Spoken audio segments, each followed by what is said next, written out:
In today's video, I'm going to show you how to send a copy of your file in the Google Sheets app using your iPhone.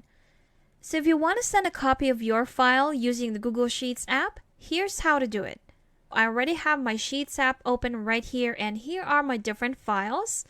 And at the top, I have the file that I want to send to someone. So to send a copy, all we have to do would be to tap on the ellipsis on the right side. Here we go. If we swipe up to see all of our options, you will see send a copy between your copy link and your rename options. If we tap on send a copy, it will give us some options on which format we want to send it with. So you can send it in PDF format or in Excel format. So you can tap on this one or that one, that's totally up to you.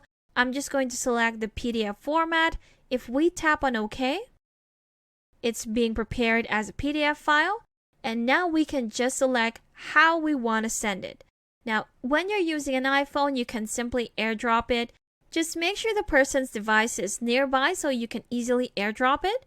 You can also send it as a message or as an email or any other messaging app that you have out there. So once you've selected it, your file is already ready to send.